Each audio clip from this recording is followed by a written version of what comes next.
JN के सभी विद्यार्थियों का हम फिर से ज्योमेट्री के इस पीरियड में स्वागत करते हैं। और सभी विद्यार्थी जो ज्योमेट्री के सेकेंड लास्ट पार्ट जिसको हम त्रिकोणमिति कह रहे हैं इस पर पहुंच चुके हैं। इसके बाद क्षेत्रमिति है। त्रिकोणमिति बहुत महत्वपूर्ण और इंटरेस्टिंग पार्ट है।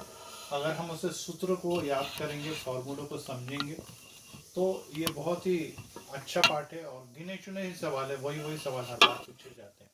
इसलिए इन सवालों की बार बार प्रैक्टिस करें, क्योंकि दिखने में भले ये कई बार सरल लगते हैं परंतु मेहनत उसमें बहुत सारी छुपी हुई है। और इसीलिए आज हम उसके सिद्ध करो सवाल, हल करो सवाल देख चुके हैं। अभी 12 सवाल का दूसरा सवाल, एक सवाल मैंने पिछले बार कराया था सेकेंड, आज हम थर्ड देख रहे हैं। फिर से एक बार मैं आपको एक्सप्लेन करना चाहूँगा कि इस आकृति में दीप स्तंभ है ए बी। किसी जहाज दीप स्तंभ से देखते समय, ए मतलब दीप स्तंभ मतलब जो हम लोग वॉच टावर कहते हैं वो है। ए पर व्यक्ति ऊपर खड़ा है, दीप स्तंभ के ऊपर, वहां से वो जहाज को देखते समय ये जो बीसी है ये समुद्र की सतह है या धरातल की सतह है। वॉच टावर ऊपर होता है, वहां से जब वो जहाज को देखता है तो नीचे देखना पड़ता है। तो नीचे देखते समय उस वह इस सतह से नीचे की तरफ अवनत कोण बनाता है। ऊपर की तरफ देखेगा तो उन्नत कोण, नीचे की तरफ देखेगा तो अवनत कोण 60 डिग्री का कोण बनाता है। यदि दीप स्तंभ की ऊंचाई 90 मीटर है, ए बी 90 मीटर है, तो दीप स्तंभ से सी पर जहाज जो है, यहाँ पर सी पे जहाज है, यहाँ पर व्यक्ति है, ये उसका बेस या धरातल है। तो बीसी ज्ञात करनी है, इस दीप स्तंभ से जहाज की दूरी ज्ञात करनी है।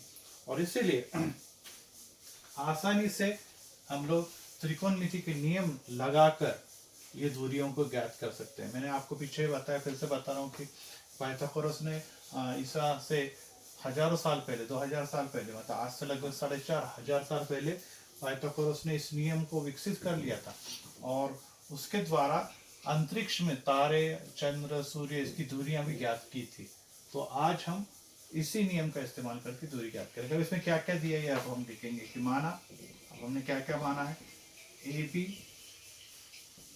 बराबर 90 मीटर, ये है दीप स्तंभ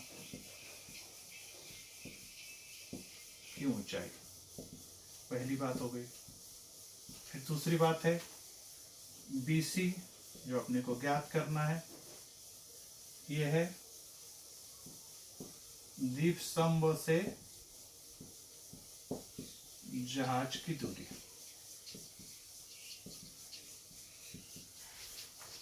बिंदु A व्यक्ति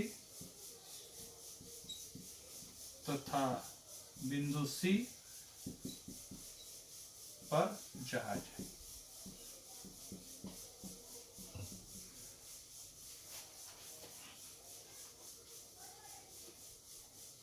कोण DAC बराबर 60 डिग्री, यह है अवनत कोण।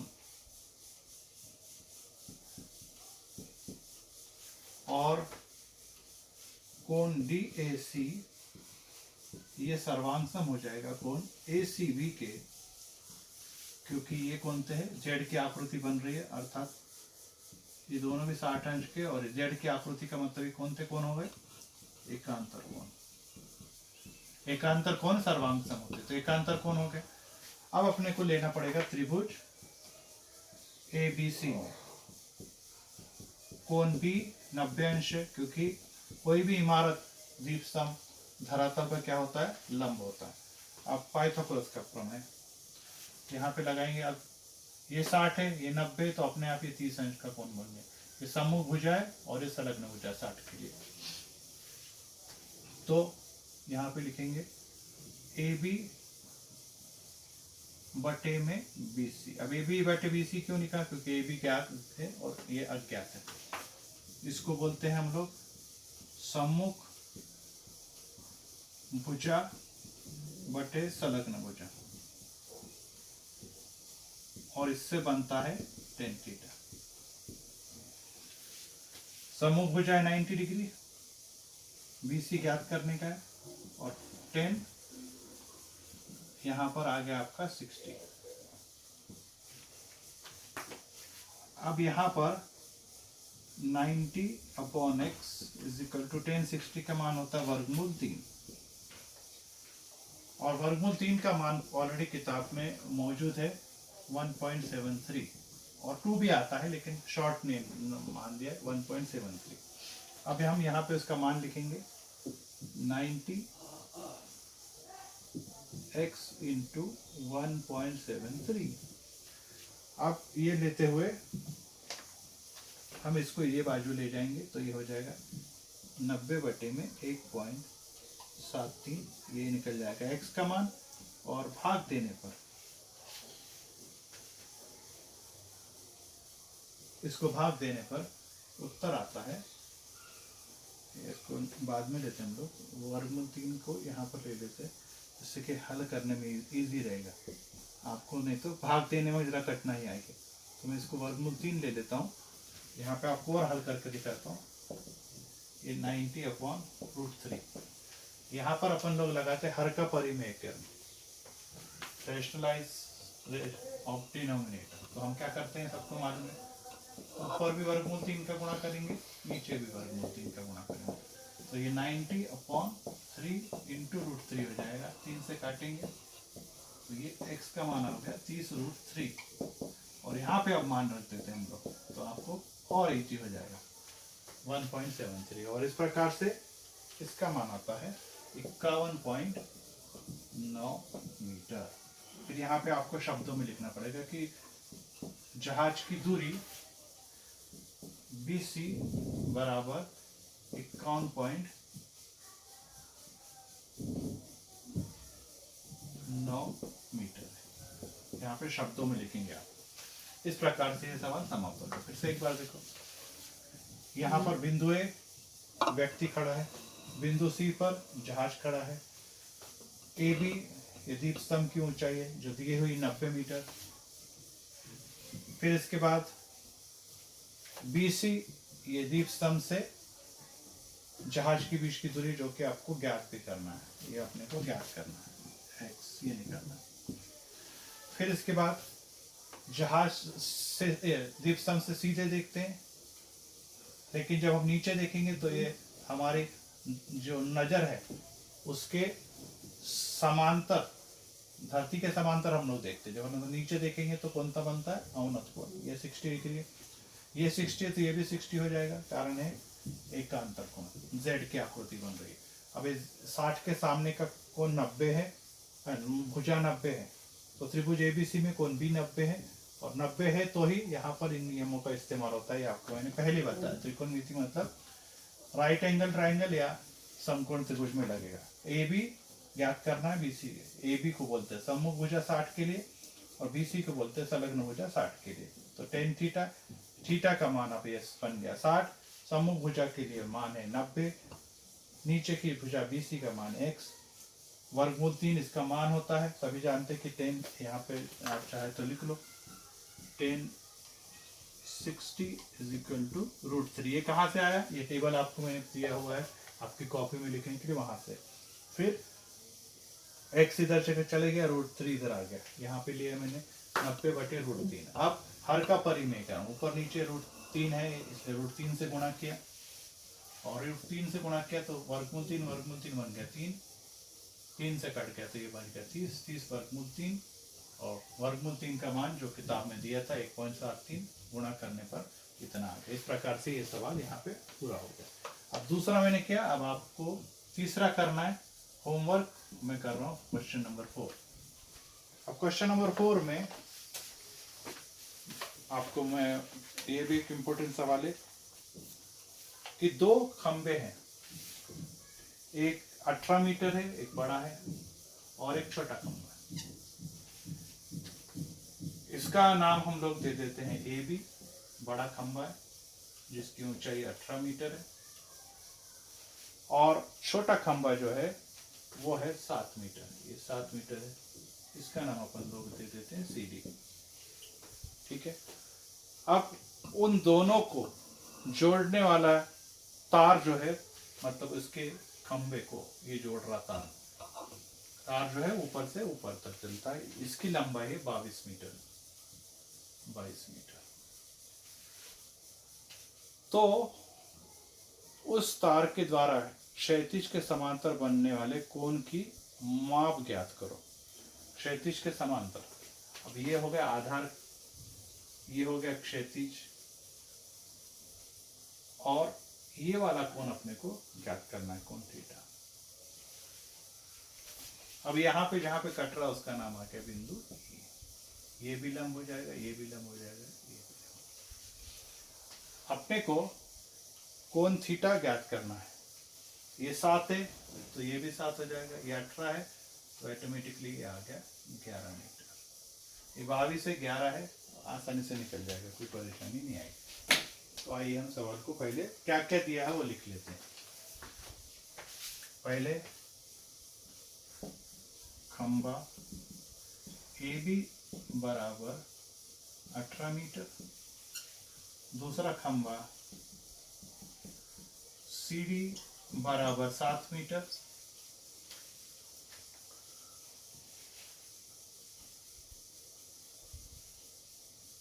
सिरों को जोड़ने वाला तार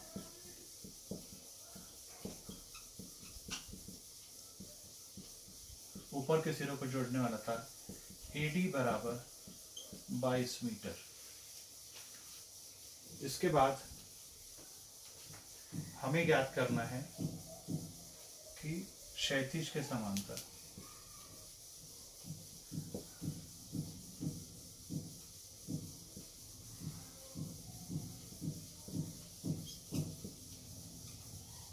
बनने वाला कोण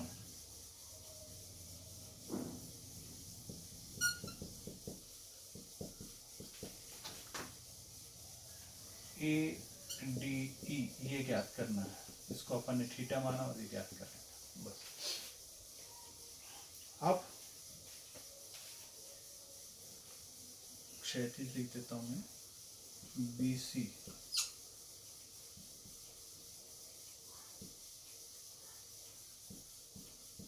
के समांतर।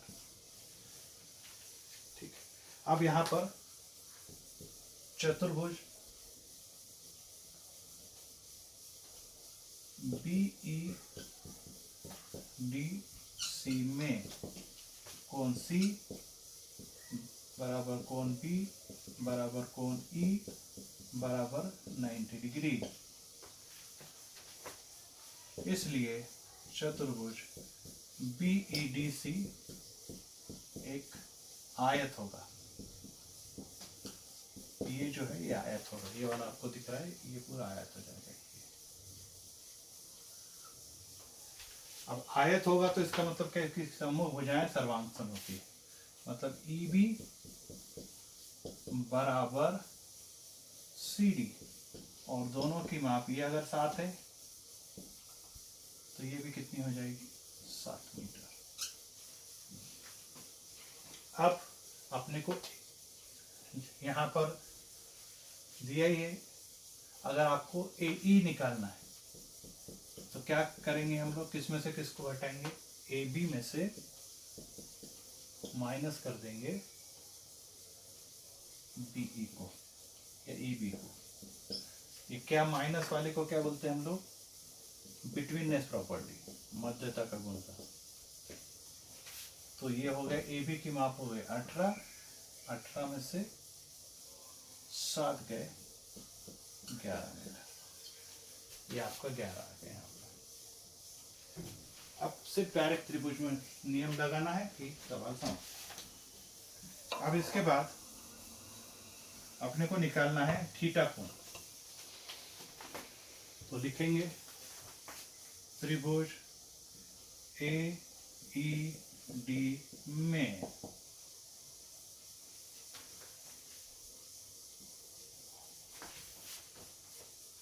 कोण E बराबर 90 अंश। ये जरूरी है पाइथागोरस प्रमेय में। अब हम यहाँ पे लिखेंगे, देखिए ये और ये ज्ञात है अपने को, ये और ये का मतलब है AE ज्ञात है और AD ज्ञात है। जो ज्ञात है वही लिखना है। AE को इस कोण थीटा के लिए यहाँ पे भी लिख देते कोण B बराबर थीटा अंश। ये अपन ने माना हुआ, ये माना। तो ए के थीटा के लिए ए क्या है, सम्मुख भुजा, अपोजिट साइड। तो 90 के सामने एडी क्या है, विकर्ण या कर्ण। और सम्मुख भुजा बटे विकर्ण को क्या बोलते हैं हम लोग, काय का सूत्र बन गए, साइन थीटा। ए का मान है 11, इसका मान है 22 बराबर साइन थीटा। और ये 11 एकम 11, 11 दूनी 22, कितना आ गया 1/2। और साइन थीटा में 1/2 किसका मान होता है, साइन 30 का मान होता है। ये नियम है टेबल में, साइन 30 बराबर 1/2, ये टेबल का मान लिखा है मैंने, इसलिए थीटा बराबर हो गया 30 अंश। 30 अंश का मतलब हो गया ये कोण ए बी ई बराबर थीटा बराबर 30 अंश। इस प्रकार से सवाल हमारा। फिर से एक बार रिपीट करता हूँ।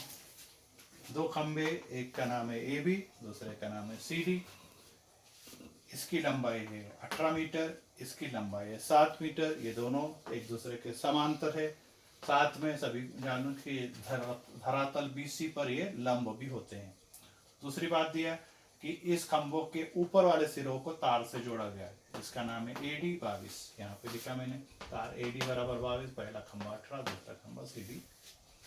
अब पूछा ये गया है कि ये यहाँ से, ये बिंदु D से, छोटे वाले खंभे से कितना अंश का कोण ये बनाता है, जिसको अपन ने कहा है कोण ADE बराबर क्षैतिज के साथ बनने वाला कोण।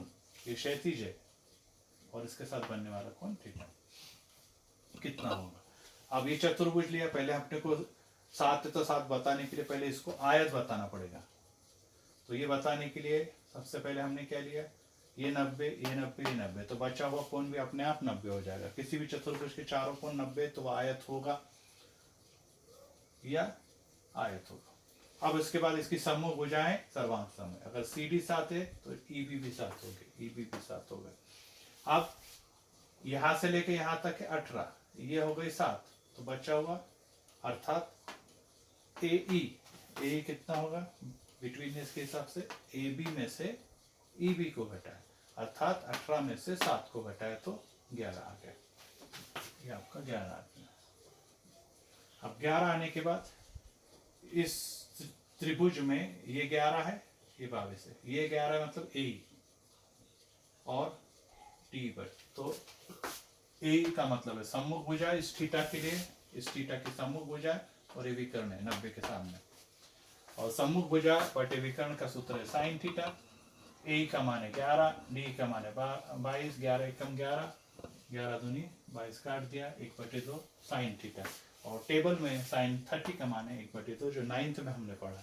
इस प्रकार से साइन साइन निकल गया, थीटा का मान है 30। इस प्रकार से क्षैतिज के साथ बनने वाला कोण थीटा बराबर हो गया 30 अंश। तो यहाँ पर ये एक सवाल और पूरा हो गया। अब आज का मैं जो आखिरी सवाल आपको इबारती सवाल रहा हूँ, क्वेश्चन नंबर 6।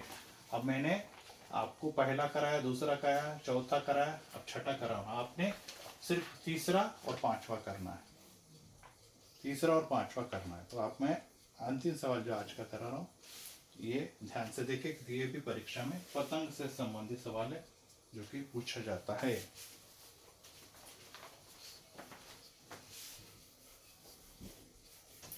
फिर से मैं आपको रिपीट करना चाहूंगा कि सभी ने यहाँ पर, जैसे मैंने आपको बताया कि आपको टेबल याद करने पड़ेंगे, सूत्र याद करना पड़ेगा। नहीं याद करेंगे तो कुछ समझने वाला नहीं है। ये भी मैं आपको क्लियर बता रहा हूँ, क्योंकि ये आखिर के दोनों भी पार्ट है। ये कैलकुलेशन वाले पार्ट है, इंपॉर्टेंट पार्ट है, परंतु सूत्र जो याद करेगा उसी को कुछ लिखते आएगा, अंदाजे नहीं चलने वाला। सवाल शुरू करते हैं। एक पतंग उड़ाने वाला जमीन से लंब ऊंचाई 60 मीटर की ऊंचाई पर पतंग पहुंचाता है। ये जमीन से, ये पतंग के ऊपर A पे, ये जमीन है B पर, और पतंग की ऊंचाई है 60 मीटर, जमीन से 60 मीटर की ऊंचाई पे पतंग पहुंच गई। अब पतंग के धागे का एक सिरा जमीन पर बांधने पर वो 60 अंश का कोण बनाता है। ये पतंग उड़ाने वाला यहाँ पे खड़ा है सी पे, और ये जमीन के साथ पतंग बनाता है 60 अंश का कोण, ये 60 अंश का। फिर से रिपीट करो, ए बी जमीन से पतंग की ऊंचाई है, ये धागे की लंबाई है, ये ऊंचाई है, याद रखो ऊंचाई हमेशा आधार पे लंब होती है और आधार पे लंब भी है। 60 अंश का कोण ये बनाते हुए दिखाई दे रहा। अब आगे लिखा है धागा एकदम सीधा होने पर धागे की लंबाई ज्ञात करो। दूसरी भाषा में ये अपने को x ज्ञात करना है। तो इस प्रकार से आपको ये याद करना। अब जो जो बातें दी है इस क्वेश्चन नंबर 6 में, पहले सबसे पहले अपने को वो बातें सब लिखनी पड़ेगी कि क्या क्या क्या क्या दिया है। सबसे पहले माना जमीन से पतंग की ऊंचाई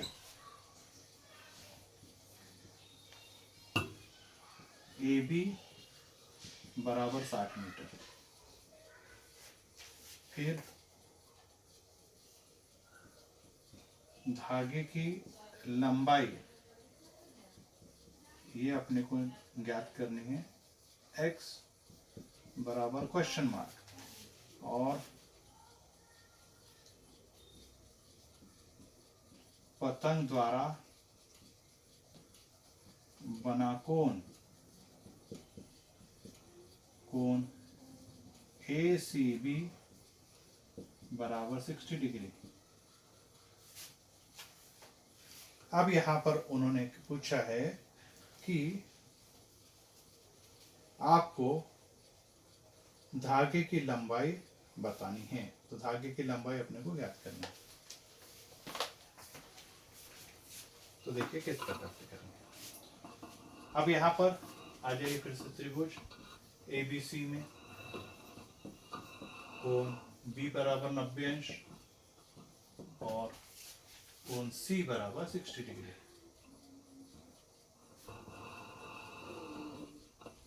अब 30 60 90 से भी डायरेक्ट नहीं कर सकते हैं, ऐसा नहीं कि ये त्रिकोणमिति 30 60 90 से भी है, 60 है 30 से 90 ये 60 है, तो फिर 60 के सामने वाले वर्गमूल 3/2 से भी निकल जाएगा। तो इसको पाइथागोरस प्रमेय से भी कर सकते हैं, त्रिकोणमिति से कर सकते हैं, लेकिन ये हम त्रिकोणमिति का पाठ पढ़ रहे हैं इसलिए त्रिकोणमिति से हल कर रहा हूँ।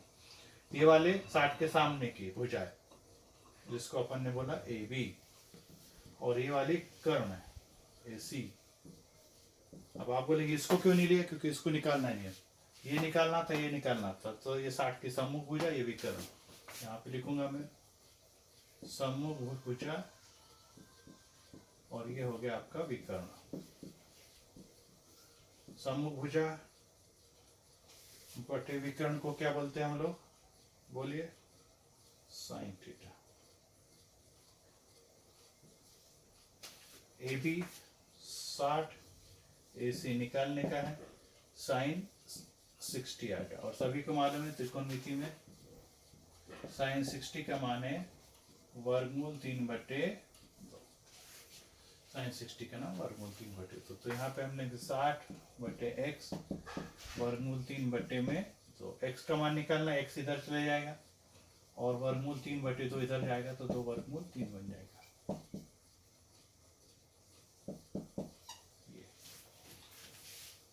ये इधर आया तो उल्टा हो गया, ये नीचे का ऊपर चल गया। अब ये हो गया 120 और ये वर्गमूल 3 नीचे है, तो फिर से हर का परिमेयकरण जो पिछले सवाल में मैंने आपको सिखाया था वही किया हमने। तो x बराबर 120 3 गुना वर्गमूल 3, वर्गमूल 3 वर्ग, ये 3 से काटा, 3 चौक 12, ये हो गया x बराबर 40 वर्गमूल 3। और पीछे आपको मैंने सिखाया कि वर्गमूल 3 का मान होता है 1.73। x बराबर कर देता हूँ 40 गुना में 1.73, ये इसका मान है। अब सिर्फ गुणा करना बाकी रह गया, और गुणा करने का आता है 69.2 मीटर। x मतलब धागे की लंबाई,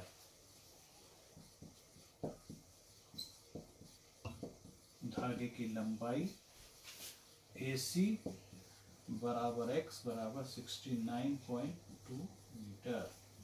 इस प्रकार से ये सवाल समाप्त। रिपीट कर रहा हूं। एक लड़का सी पर खड़ा है, पतंग उड़ा रहा है। ये इसका धागा सीधा है जिसकी लंबाई नाम AC है और लंबाई x मीटर है। पतंग पहुंच गई जमीन से 60 मीटर की ऊंचाई पे। ये पतंग A है, जमीन से 60 मीटर। आप बोलेंगे सर ये क्यों? क्योंकि लंबाई या ऊंचाई हमेशा धरातल पे लंब होती है, इसलिए 90 अंश का कोण आ गया। दूसरी बात है कि ये पतंग जो है ये जमीन के साथ कितने अंश का कोण बना रहे? 60 डिग्री का कोण, अर्थात कोण AC भी बराबर 60 डिग्री। अब 60 के लिए ये सम्मुख भुजा और ये विकर्ण हो गया, तो AB बटे AC लिया। AB सम्मुख भुजा, ये विकर्ण। सम्मुख बटे विकर्ण क्या कहते हैं? Sine theta. ये सूत्र है साइन थीटा। अब थीटा का मान कितना हो गया? 60। सम्मुख भुजा 60, विकर्ण का मान x। साइन 60 का मान होता है वर्गमूल 3/2। लिख दिया मैंने। ये वर्गमूल 3/2 इधर आया तो उल्टा हो गया, 2 ऊपर वर्गमूल 3 नीचे। x नीचे था तो ऊपर चले गया। 60 दूनी 120। अभी वर्गमूल 3 के वर्गमूल को हटाने के लिए ऊपर नीचे वर्गमूल 3 का गुणा किया, जिसको कहते हैं हर का परिमेयीकरण। वर्गमूल 3 बन गया 3, 3 एकम 3, 3 चौका 0 का 0, और ये वर्गमूल 3 ऊपर का ऊपर ही रहेगा। वर्गमूल 3 का मान होता है 1.73। गुणा कर दिया 40 के साथ, उत्तर आ गया 69.2 मीटर। अर्थात C से उड़ाने वाला पतंग धागे को 69.2 मीटर छोड़ चुका है। और इस प्रकार से इबारती सवाल जो मैंने 6.2 के आपको पूरे करा दिए। तो यहीं पर हम लोग रुकते हैं, फिर अगले पीरियड में मैं थोड़े सवाल कराऊंगा और इसी के जैसा होमवर्क में दे रहा हूँ, ध्यान रहे। हाँ, होमवर्क में मैं कुछ पीछे के सवाल भी दे रहा हूँ। अब मैंने हर प्रकार के सवाल सिखा दिए। अब सिर्फ आपको मैं होमवर्क में पीछे के सवाल भी दूंगा। अब इसमें क्या करेगा? इसमें हो गया क्वेश्चन नंबर 3, क्वेश्चन नंबर 5। साथ में प्रकीर्ण से भी ऐसे कुछ सवाल कीजिए, क्योंकि ऐसे ही सवाल प्रकीर्ण में भी मौजूद है। तो प्रकीर्ण के कुछ सवाल मैं आपको देता हूं। जहाज वाला एक सवाल दीजिए, 6ठा और 8वां। प्रकीर्ण से 6ठा और 8वां इबारती सवाल करो। नहीं आते तो कुछ नहीं। होमवर्क में इस एक्सरसाइज से 3रा और 5वां, और प्रकीर्ण 6 से 6ठा और 8वां। इस प्रकार से मैंने आपको यहाँ पे सिखाया। यहीं रुकते हैं। सभी सवाल हल करेंगे, सूत्र याद करेंगे, नियम वही आने वाले, लेकिन बहुत अच्छे स्कोरिंग वाला भाग है। हर साल पूरे मार्क्स लाते बच्चे, आप भी पूरे अंक ला सकते हैं। और यहीं पर हम लोग रुकते हैं। सभी प्रकार के सवाल मैं सिखा चुका हूँ। अब सिर्फ प्रकीर्ण में जो अपन लोग ये रिवीजन चलेगा, बाकी और कुछ नहीं। Thank you, God bless.